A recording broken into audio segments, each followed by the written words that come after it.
포즈를 하라. 조각을 하나하나 맞추면 완성된 그림이 되는 포즈를 해본 적이 있는가? 어린이 용이 아닌 다음에야 보통 300조각이 넘고 많은 것은 1000조각이 넘기도 한다. 조각이 많을수록 넓은 공간이 필요하다. 조각들을 쭉 펴놓고 찾기 쉬운 가장자리 조각을 찾는다. 그 다음부터는 원판, 그림과 조각을 수없이 번갈아 보며 그림을 완성해 나간다.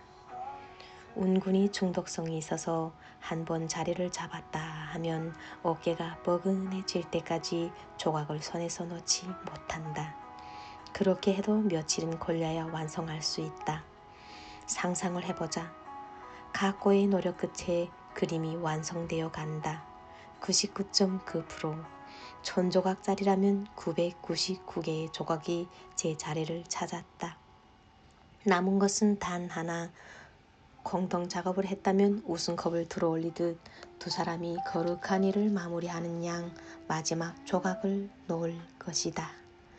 그런데 그 조각이 없어졌다면 온 집안을 뒤져도 마지막 조각은 보이지 않는다.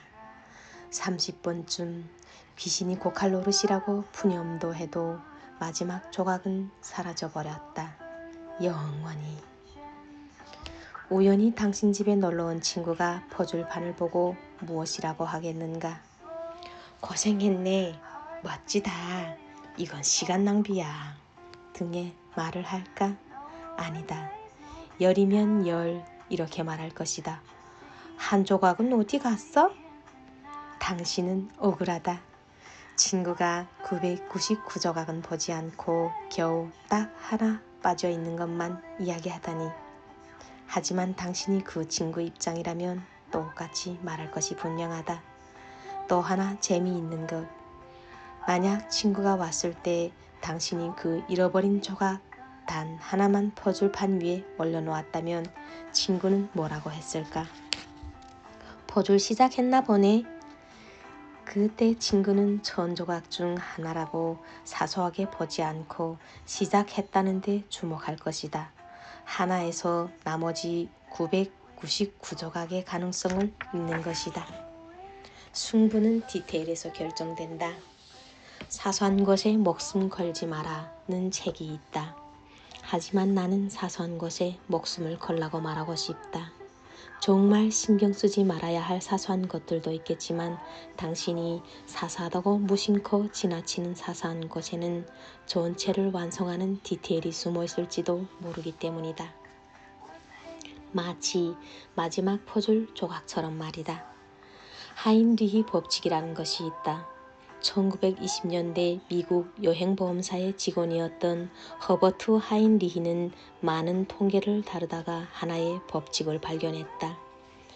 대형 사고 한 건이 발생하기 전에 작은 사고가 29회 있었고 운 좋게 사고가 발생하진 않았지만 사고가 일어날 뻔했던 일이 300번 있었다는 것이다. 이른바 1대 29대 300의 법칙이다. 사소하다고 그냥 넘긴 것들이 사실은 중대한 사고의 징후였다는 말이다. 한 회사는 지극히 사소한 일 때문에 큰 낭패를 겪었다. 대기업의 납품업체가 되기 위해 전 직원이 각고의 노력을 했다. 몇 개월의 노력 끝에 드디어 납품업체로 선정되었다. 이제 중국에 있는 공장에서 물건을 생산해서 국내로 들여오기만 하면 끝이었다. 거래하던 공장이 있어 그 다음부터는 문제될 것이 없었다.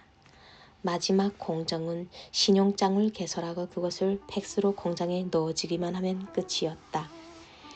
그 회사 직원은 팩스를 넣었고 모두들 그 일은 해결되었다며 다른 업무에 열중하고 있었다.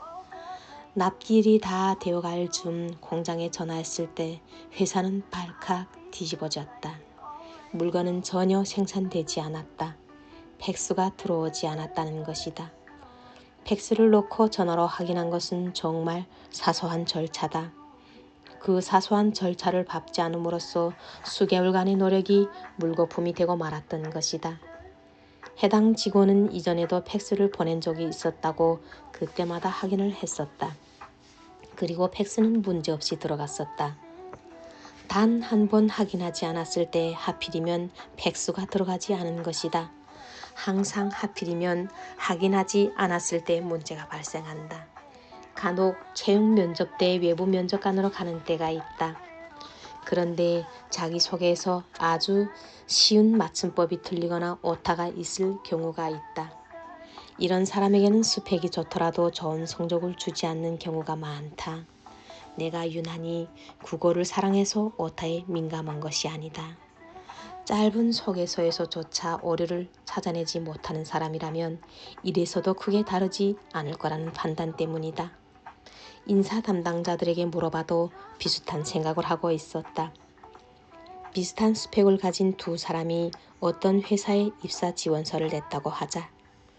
담당자들이 둘 중 누구를 뽑아야 할까 고민하곤 경우는 수없이 많다. 그럴 때 당신의 입사 지원서에 오타를 남겨둠으로써 담당자들에게 쉽게 판단할 수 있는 근거를 주지 말아야 한다. 회사에서 보고서를 쓸 때도 마찬가지이다. 똑같은 보고서라도 일단 오타가 있으면 신빙성이 줄어들 수밖에 없다. 당신이 사업을 하기 위해 쓴 투자 유치 보고서에 사소한 오타 때문에 투자자가 당신을 믿지 못한다면 그것은 정말 대형 사고다. 오늘은 여기까지 낭독하겠습니다. 들어주셔서 감사하시고요. 다음 시간에는 디테일에 강해져라 라는 제목으로 낭독하겠습니다. 오늘도 좋은 하루 되세요. 감사합니다.